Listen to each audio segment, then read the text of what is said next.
আজ আবারও তোমাদের সাথে বিয়ের রিসেপশনের মেনু শেয়ার করতে চলে এলাম। তোমরা ভিডিওটা পজ করে পুরো মেনু কার্ডটা পড়ে নিও। আর এদিকে তোমরা দেখতেই পাচ্ছ আমাদের প্লেটে কিন্তু এখন পড়ে গেছে ফিশ বাটার ফ্রাই। তার সাথে ছিল কাসুন্দি, স্যালাড আর লেবু।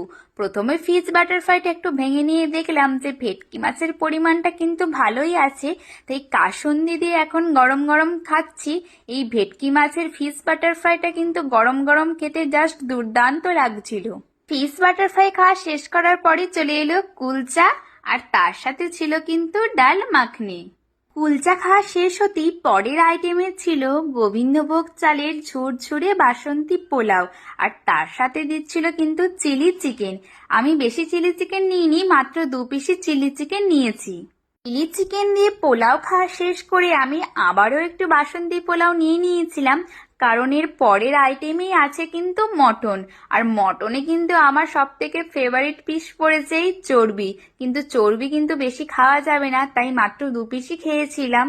তোমরা কারা কারা আমার মতো মটনের চর্বি খেতে ভালোবাসো অবশ্যই জানিও। আর এদিকে কিন্তু আমার খাওয়া এখনো শেষই হয়নি, চলে এসেছে চাটনি। আর চাটনিটা ছিল কিন্তু খেজুর, আমসত্ত্ব আর টমেটোর চাটনি। আর চাটনির সাথে তো পাঁপড় থাকবেই। চাটনি পাঁপড় খাওয়া শেষ করার পরই চলে এসেছে মিষ্টি। আমি কিন্তু এখানে 2টো রাজভোগ নিয়েছি, তার সাথে ছিল সন্দেশ। রাজভোগ খাওয়া শেষ করে চলে এলো আইসক্রিম আর পান। বিয়ে বাড়ির মেনুটা তোমাদের কেমন লাগলো অবশ্যই জানিও। বাই।